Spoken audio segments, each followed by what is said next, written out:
आज का संदेश सुनिए डॉक्टर क्रिफ्लो डॉलर से। अब मैं आपकी पूरी जिंदगी एक शिक्षण से बदलने के लिए तैयार हूं। ठीक है, मैं आपको दिखाऊंगा कैसे आज सुबह औसतन से मुक्ति पाएं, और मैं आपको दिखाऊंगा कैसे परमेश्वर की तरफ बनाएं। और मैं जानता हूं आप यहां किसी वृद्ध व्यक्ति को भी लाए हैं। परमेश्वर तरह दोबारा बनना, इसका क्या मतलब? वो शांत हो जाइए, केक खाइए और मैं क्या कह रहा हूं उसे सुनिए। मैं आपको दिखाने वाला हूं कि कैसे परमेश्वर के साथ हम सह निर्माता बन सकते हैं, ताकि जो कुछ भी दुनिया की प्रणाली पर आधारित नहीं हो रहा है, आप जान सको कि कैसे बुद्धिमत्ता से परमेश्वर के वचन का सहयोग करना चाहिए और निर्माण करना चाहिए शारीरिक प्राकृतिक दुनिया में जो नहीं है। ठीक है, और अगर आप करेंगे जो मैं आपको दिखाऊंगा तो वो आपकी जिंदगी को हमेशा के लिए बदल देगा। तो आज मैं सुबह औसतन को आज चुनौती देने वाला हूं। मैं आज सुबह सामान्यता को चुनौती देने वाला हूं। मैं आज उन सभी चीजों की छोटी छोटी सहनशीलता को चुनौती दूंगा जिसे हमने सहन किया है। मैं आपकी टूटी फूटी गाड़ी को चुनौती दूंगा। मैं आपके घुंघराले बालों वाले सर को चुनौती दूंगा क्योंकि आप अपने बालों को ठीक नहीं कर पाते। मैं आपके विक को चुनौती दूंगा जिसे बांधने के लिए पत्ता चाहिए जो आप खरीद नहीं पा रहे हैं। मैं उन सब को चुनौती देने वाला हूं क्योंकि एक ईसाई धर्मी उन सब चीजों को बर्दाश्त नहीं करना चाहिए, खासकर तब जब यीशु आपके जीवन का परमेश्वर है। क्या मैं आमीन सुन सकता हूं? ठीक है, इस सभा को शुरू करते हैं रोमियो अध्याय 10 और वचन 6 और वचन 7। रोमियो अध्याय 10 वचन 6 पढ़िए। परंतु जो धार्मिकता विश्वास से है वो यूं कहती है कि तू अपने मन में ये न कहना कि स्वर्ग पर कौन चढ़ेगा अरियात मसीह को उतार लाने के लिए, या गहराव में कौन उतरेगा अरियात मसीह को मरे हुओं में से जिलाकर पर लाने के लिए। परंतु क्या कहती है ये कि वचन तेरे निकट है, तेरे मुंह में है, तेरे मन में है। ये वही विश्वास का वचन है जो हम प्रचार करते हैं। तो आज मैं सुबह आपको बताने वाला हूं धर्म जो विश्वास का सिद्धांत है। धर्म जो विश्वास का सिद्धांत है। अब रोमियो अध्याय 10 वचन 6 ये खुलासा कर रहा है कि किस तरह वचन दिल में प्रवेश करता है, या ये खुलासा कर रहा है कि किस तरह वचन आत्मा में प्रवेश करता है। वो बात कर रहा है, आप जानते हैं ये वचन 6 में, परंतु जो धार्मिकता विश्वास से है वो यूं कहती है। और इसलिए एक बात जो हमें पता है वो है कि आपका बयान, आप जो बोलते हैं और आप जो कहते हैं, उसका बड़ा असर होगा वचन का आपके दिल में आने के मामले में। आपके पास एक बाहरी कान है, आपके पास एक आंतरिक कान है। अब मेरे लिए एक चीज है आपसे यह कहना कि आप धन्य हैं, आप चंगे हैं, आप वितरित कर रहे हैं। आप मुझे यह कहते हुए सुन रहे हैं अपने बाहरी कान से, लेकिन जब आप कहते हैं कि मैं धन्य हूं, मैं वितरित कर रहा हूं, मैं चंगा हूं, फिर आपका आंतरिक कान जो सीधे आपके आत्मा से जुड़ा हुआ है जमा करता है जब आप कहते हैं, जब आप बयान देते हैं। आपने मुझे कहते हुए सुना है कि बोलना बोना है। अगर आप वो नहीं कहोगे, आपको वो आपके दिल में नहीं मिलेगा। तो आपको वचन कहना पड़ेगा इससे पहले कि वो आपके दिल में आए। विश्वास 2 जगहों पर होनी चाहिए ताकि वो कुछ निर्माण कर सके। उसे आपके जुबा पर जाना होगा, और फिर क्योंकि वो आपके जुबा पर है तो वो आपके दिल में आ जाएगा। लेकिन वो काफी नहीं है कि आप यहां आओ और सुनो मैं उसके बारे में क्या कह रहा हूं। आपको उसके बारे में कुछ चीजें कहना शुरू करना होगा अगर आपको उसे अपने दिल में लाना है। अब उस वचन के दिल में लाने की क्या जरूरत है? अब देखिए, परमेश्वर के वचन की शक्ति जो मानव की आत्मा में कल्पना की है, वो एक आध्यात्मिक शक्ति का उत्पादन करेगा जिसका नाम है विश्वास।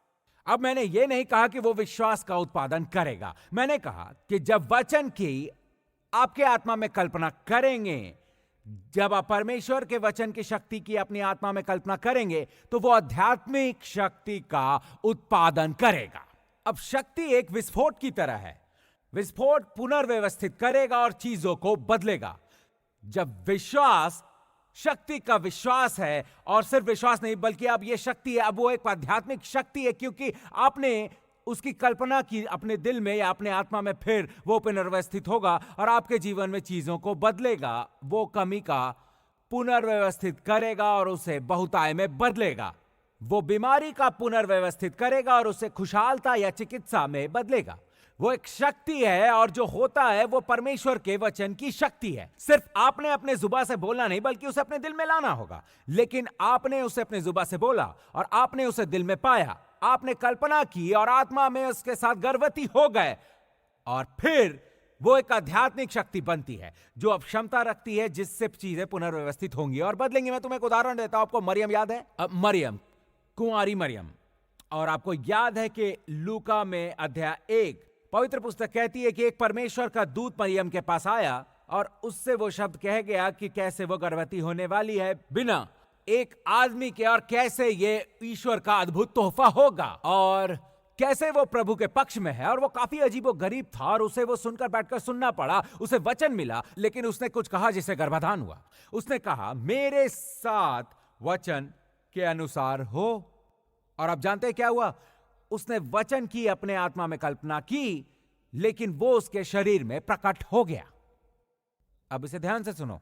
उसने वचन की अपने आत्मा में कल्पना की, लेकिन वो उसके शरीर में प्रकट हो गई। वो एक ही चीज हमारे लिए भी उपलब्ध है। आप वचन अपने आत्मा में प्राप्त करते हैं, लेकिन वो भौतिक प्राकृतिक दुनिया में प्रकट होगा। ये उसके भौतिक प्राकृतिक शरीर में प्रकट हुआ था। आप चिकित्सा का वचन अपने आत्मा में प्राप्त करते हैं, और सुनिए, मुझे वचन बदलने दीजिए, मुझे उस पर जाने दीजिए। प्राप्त गर्भाधान दोबारा। प्राप्त मतलब उस पर कब्जा करना, मतलब पूरा अधिकार। तो वचन का प्रचार होता है जब आप कहते हैं, आप जानते हैं, मुझे वो प्राप्त होता है, अब मैं वचन पर कब्जा करता हूं। अब अगर आप उस वचन पर कब्जा बनाए रखते हो और अगर आप उस वचन पर ध्यान रखना जारी रखते हो, तो गर्भधारण तो होगा ही। गर्भधारण का मतलब है आप गर्भवती होते हैं। प्राप्त करना मतलब आप उस पर कब्जा करते हैं और उस पर अपनी पकड़ उतनी देर बनाए रखते हैं कि आप गर्भवती हो जाएं। प्रकृति में एक औरत आदमी का वीर्य प्राप्त करती है, और अगर वो काफी समय तक बना रहे तो वो सही जगह पर पहुंचता है और वो गर्भधारण का कारण बनता है। और यही बात परमेश्वर के वचन के साथ भी है। आप वचन को लेते हैं, उसे कहते हैं, उस पर बने रहते हैं, गर्भधारण करते हैं और उसके साथ गर्भवती होते हैं। अब क्या होगा? अब आप किसी चीज के साथ गर्भवती हैं, आध्यात्मिक वीर्य की बदौलत, जो जो जो जो प्राकृतिक आध्यात्मिक शरीर में प्रकट होगा। तो हम आपको दिखाने वाले हैं कि कैसे उसे वादे के दायरे से उधर तक लेके जाएं। मैं दायरे देख सकता हूं कैसे उसे सिर्फ एक वादे से एक प्राकृतिक भौतिक दुनिया की मिसाल में तब्दील किया जाए। आप में से कितने लोग उसमें रुचि रखते हैं? प्राकृतिक भौतिक दुनिया में हमारे पास जो उदाहरण है, मरियम ने वचन का गर्भधारण किया, बस वो उतना ही था। वो परमेश्वर का वचन था, लेकिन वो शारीरिक प्राकृतिक दायरे में प्रकट हुआ। आखिरकार वचन को मांस से लपेट लिया था और हम उसे देख सके। तो हम अभी उसी सिद्धांत में काम कर सकते हैं। मैंने कहा हम अभी उसी सिद्धांत पर काम कर सकते हैं। मैंने कहा हम उसी सिद्धांत पर काम कर सकते हैं। कौन सा सिद्धांत? परमेश्वर का वचन प्राप्त करना, उसका अपनी आत्मा में गर्भधारण करना और उसे भौतिक प्राकृतिक दुनिया में प्रकट होते देखना। हे परमेश्वर, वो हम ईसाई धर्मी होकर यहां वहां गिड़गिड़ाने से कहीं ज्यादा बढ़कर है। लेकिन मैं आपको बता रहा हूं कि आप अपना रास्ता समृद्ध कर सकते हैं। मैं आपको बता रहा हूं कि जो भी आपके पास भौतिक प्राकृतिक दुनिया में नहीं है, आपके पास अधिकार है उसे विकसित करने का और उसे भौतिक प्राकृतिक दुनिया में प्रकट होते देखने का। आपके पास परमेश्वर का अधिकार है कि परमेश्वर के वचन को देख सके, और वो सबसे जरूरी है। आपके पास अधिकार है वचन के जरिए कि आप कुछ अनदेखे से देखे में बदल सके।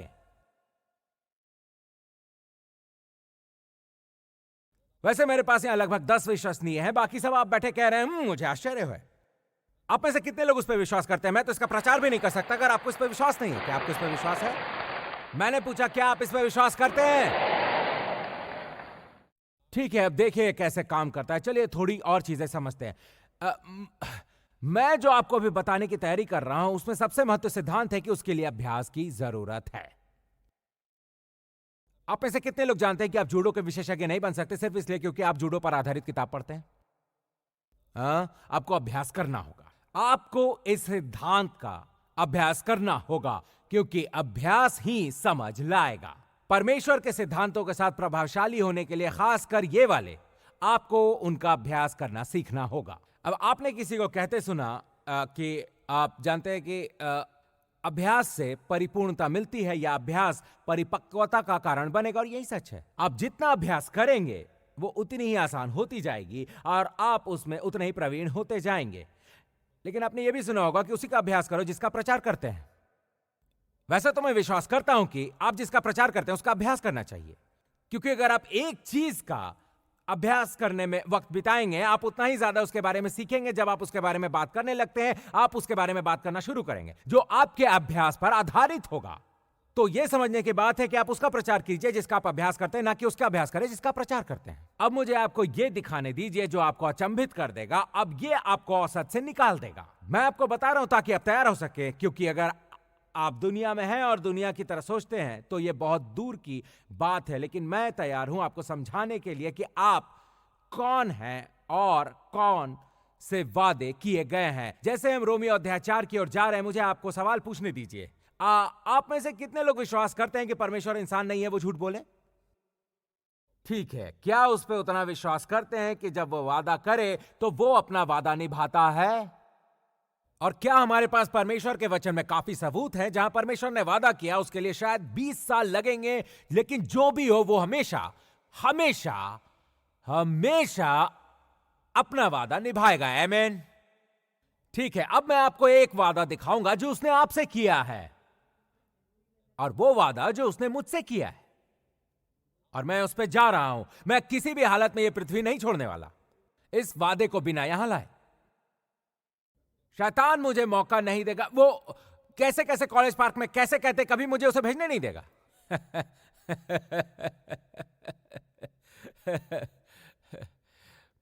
क्या आप वहां हैं? ठीक है, मेरे लिए प्रार्थना कीजिए। मुझे इस भाग पर शांत रहना होगा। वचन 13, अगर आप वहां हैं तो कहिए आमीन। ओ यीशु।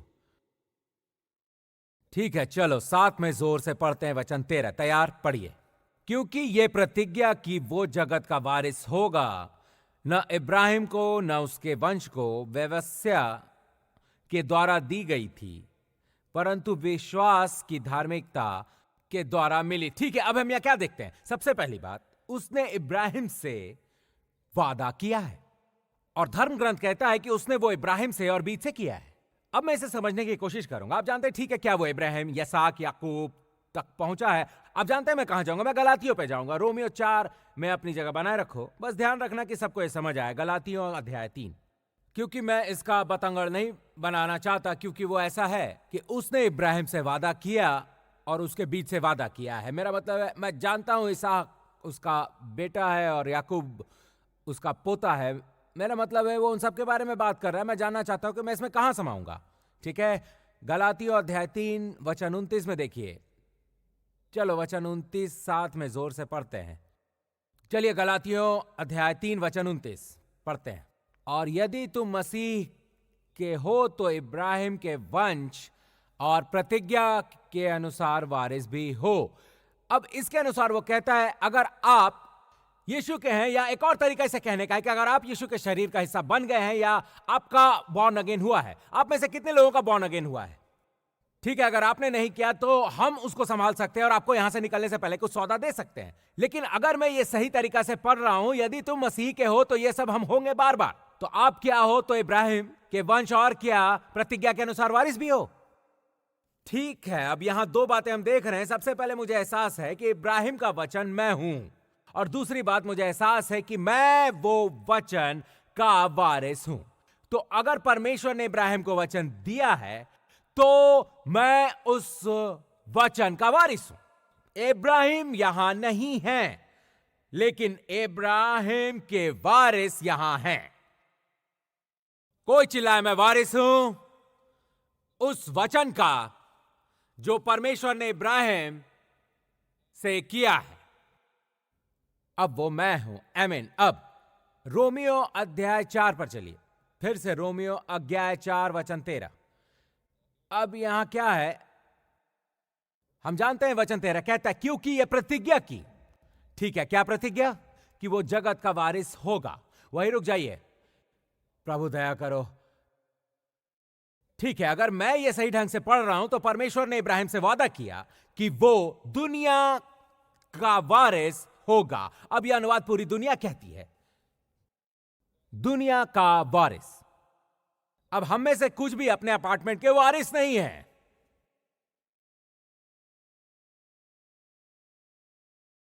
लेकिन शास्त्र कहते हैं कि तुम दुनिया के वारिस होना चाहिए। वो वादा है। दुनिया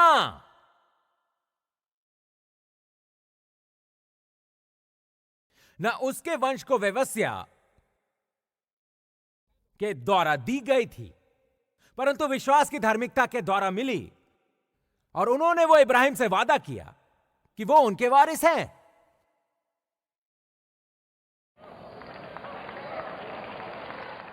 हाँ, आप यहां सिर्फ बैठे मुझे देख रहे हैं ना। विश्वास की धार्मिकता के द्वारा मिले।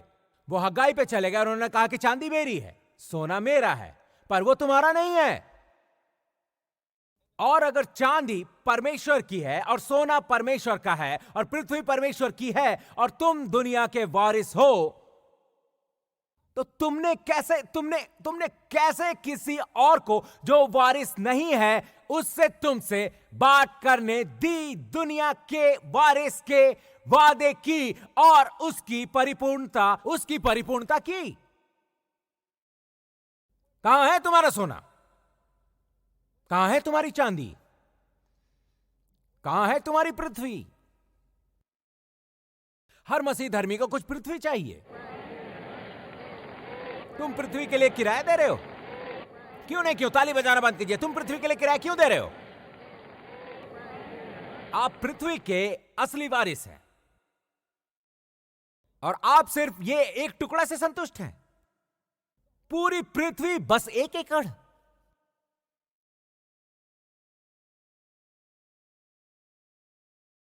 यहां चारों ओर मोटी बिल्लियां घूम रही हैं और तुम सही वारिस हो, लेकिन आप उन्हें जाने देते हो क्योंकि वो कहते हैं कि वहां एक तरीके से अगर आप उसमें यह कार्य करते हो तो वो आपको आपकी विरासत दिला सकते हैं। उन्होंने कहा कि वो तरीका कानून के माध्यम से होने वाला नहीं है,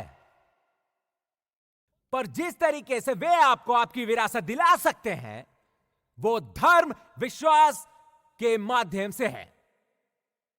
अब मुझे आपके बारे में नहीं पता, लेकिन अगर एक इच्छा को पढ़ने से मुझे पता चलता है कि वहां कुछ है जो मेरे लिए आरक्षित किया गया है और फिर उन्होंने मुझे बताया कि इसे कैसे प्राप्त कर रहे हैं, तो आप मुझे विश्वास से श्रीधर्मी बुला सकते हैं। तो हम जानते हैं कि हम वारिस हैं, हम जानते हैं कि वादा क्या है और हम जानते हैं कि इसे कैसे प्राप्त किया जाए। कानून के माध्यम से नहीं, लेकिन किसके माध्यम से? धर्म जो विश्वास से भरा है। अब चलिए देखते हैं। तो जाहिर है अगली चीज क्या होने वाली है, ये क्या है और ये कैसे काम करता है। ठीक है, रोमियो अध्याय 10 पर फिर से चलिए।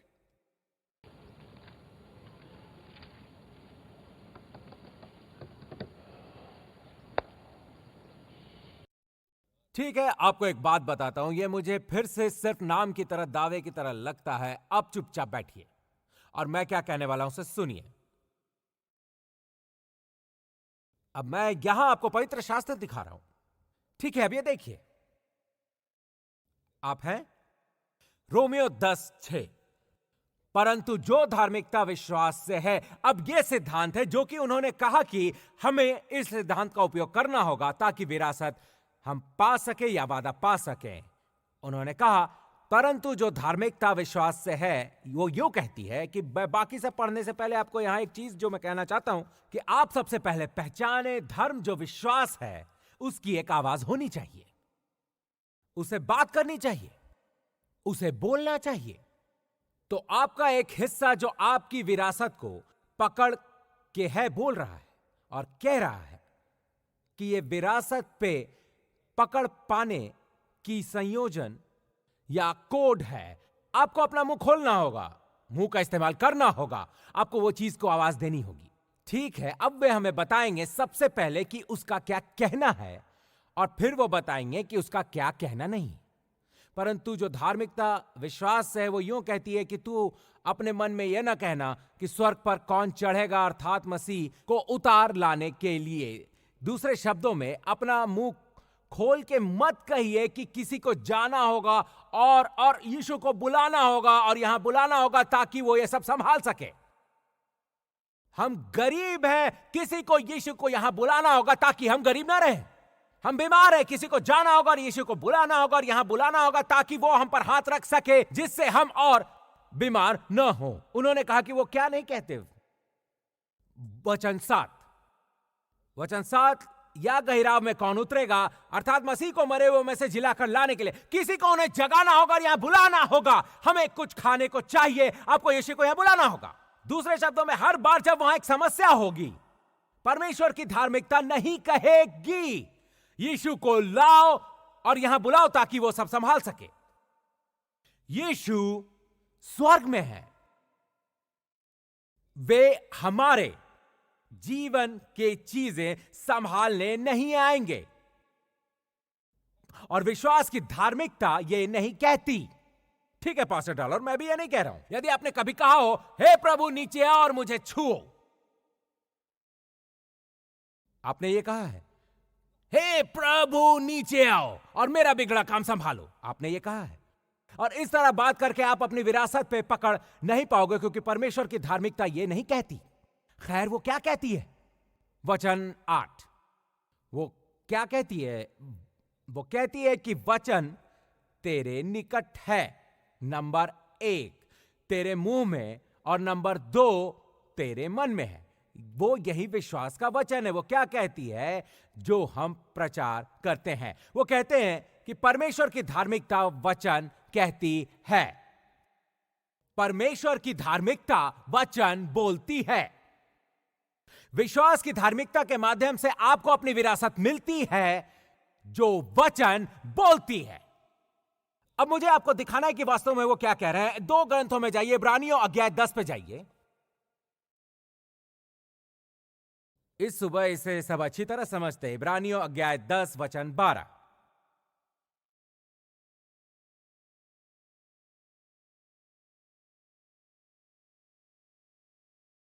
इब्रानियों अध्याय 10 वचन 12।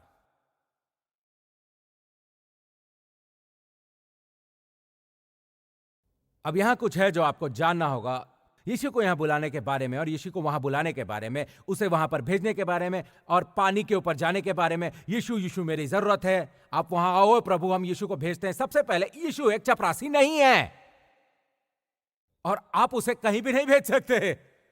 ठीक है, मैं बताता हूं कि वो कहां है। वचन 12, पर ये व्यक्ति तो पापों के बदले एक ही बलिदान सर्वदा के लिए चढ़ाकर परमेश्वर के दीहने जा बैठा है। ठीक है, यीशु कहां है? परमेश्वर के दाहिने हाथ पर उसका मांस और हड्डी शरीर बैठ गए। वचन 13, और उसी समय से इसकी बाट जो रहा है कि उसके बैरी उसके पांव के नीचे की पीढ़ी बने, और वो एक ही स्थिति में कब तक रहेंगे? जब तक उनके दुश्मनों का क्या कहा था वो नहीं वहां कितनी देर रहेंगे? खैर, जब तक वहां से वो फिर से आएंगे नहीं, वे वापस नहीं आएंगे जब तक उनके दुश्मनों ने उनके चरणों की चौकी ना बना दी हो। और अगर आपने उनके दुश्मनों के चरणों की चौकी ना बनी हो तो यीशु वहां नहीं बैठेंगे। यीशु कहां है? वो वहां कितनी देर रहेंगे? तो उन्हें वहां से हिलाने की कोशिश छोड़ दीजिए। अपने पड़ोसी की ओर मुड़िए और यीशु को अकेला छोड़ने के लिए।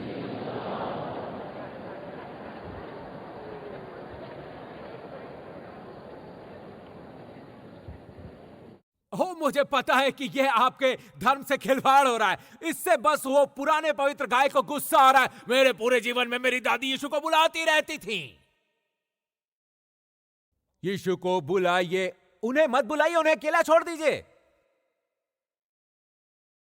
वास्तव में यदि आप अध्ययन शुरू करें, जब उन्होंने कहा कि उनका नाम इस्तेमाल करें, दूसरे शब्दों में कहते हैं कि वो आपको अधिकार देते हैं उनका अधिकार का उपयोग करने के लिए। ठीक है, अब ये देखिए भजन संहिता 107 पे जाइए, आप अपने चेहरे को कुछ इस तरह देखेंगे।